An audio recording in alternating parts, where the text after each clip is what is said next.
This is the Conor McGregor Floyd Mayweather showdown of Australian politics. The corruption scandal nobody saw coming. He is going to have a big electoral headache. The bloke replacing Gladys is very young.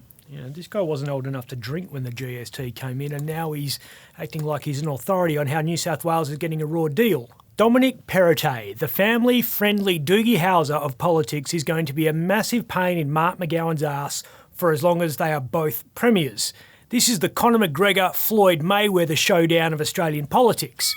The cocky youngster tagging the old dog. For those that didn't see the fight, McGowan's Floyd in this one. Scientific with his punches, doesn't waste energy. Perrottet throws big policy haymakers. As New South Wales Treasurer, he's been championing a tax reform agenda to phase out stamp duty. Tax is the reason Perrottet became persona non grata in WA. He had the audacity to question why we had so much money, and he wants some of it back. And Mark McGowan is the Gollum of Australian politics. McGowan has taken the bait because he knows no West Australian Premier has ever lost a vote slagging the East Coast. He says he will fight to the death to ensure WA's fair share of the GST never drops below 70 cents in the dollar. We shall never surrender!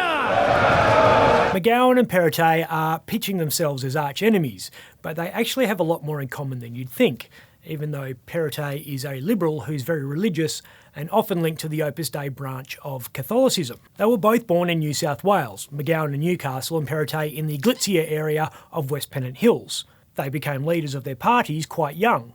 McGowan was 45 when he took over, Perrottet just 39. They both got to the top in bizarre circumstances. Perrottet because of a corruption scandal nobody saw coming, and McGowan because of a poisonous leadership fight that came out of nowhere.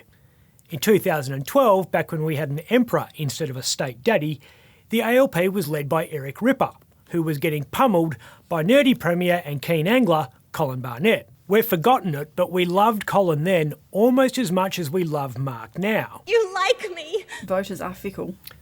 People forget that Churchill won the war, but he lost the next election. Labor wanted a new leader to replace Ripper, a breath of fresh air. Someone who's basically a chilled-out entertainer.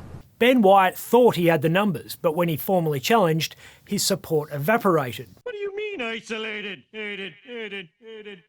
The ALP then did what the ALP does best, tear itself apart. After the bullets stopped flying, McGowan was one of the few Labor MPs left standing. He was elected leader unopposed, just like Perrottet. Both men leaned to the right of their parties. Perrottet's a little righter than McGowan, of course. He even loves the Donald. But while McGowan is officially an unaligned MP, his political mentor was the right faction's favourite son, Kim Beazley. But Perrottet's a Lib and McGowan is a Labor man. Yeah, but is he, really? On the face of it, McGowan doesn't actually look like a Labor man at all. People with military backgrounds are usually drawn to the conservative side of politics. Labor has always been a bit suspicious of people in uniform, even uniforms that make you look like you work for Captain Steubing. McGowan is just as financially conservative as Perrottet. They both became leaders at a time when their state budgets were drowning in debt. It's a fear of that debt that sharpens their focus on the GST. This brings us to the most obvious thing they have in common: a love for and an appreciation of the power of parochial politics. Perrottet spent a lot of his time as Treasurer banging on about how hard done by New South Wales was under the current GST system. They're clearly doing it tough. Oh, and they get back just 97 cents in every dollar of GST they pay. McGowan reckons they should shut up, and when he says that, he points to this chart. Do you think Perrottet will win the GST argument? WA's safe for the next 5 years, but then all bets are off because the legislation that put the 70-cent floor in place contained a sunset clause. In 2026, the Productivity Commission, that's the federal government's economic think tank, will conduct a review of how the GST is allocated. The Commission might say that a system that contributed to this kind of debt disparity and allows one state to book a $5 billion surplus while another brings in an $8 billion deficit is a bit lopsided. But Albanese and Morrison have both pledged to keep the system as it is.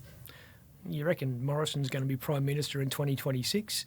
The two Liberals behind this GST deal, Morrison and Matthias Cormann, will both be out of Parliament by then. Cormann's already gone. And if Albanese's Prime Minister in 2026, he is going to have a big electoral headache. That year is important not just because it's when the Productivity Commission does its review. It's also the time that Australia runs out of the top-up funding that's there to ensure no state's worse off under the Cormann-Morrison deal. I got a bad feeling in the pit of me wallet. Those little side payments stop in 5 years' time, which means states which are worse off under the pro-WA GST deal will genuinely be worse off. There's no safety net. And if that state is New South Wales, that's a lot of voters. So we could get screwed again. Probably. Or the iron ore price could be in the toilet and we might naturally get back more GST than we contribute. Here's a chart WA premiers don't like West Australians to see. We haven't always been screwed by the GST. For the first 4 years, we got pretty much back everything that we put in. And in 2004, 2005 and 2006, we got back more. So Perrottet has a point. Yeah, but screw that guy. And I hope McGowan does this to him. Whatever happens, it'll be entertaining. Let's get ready to rumble! I'm Ben Harvey. For more Up Late, click the subscribe button below.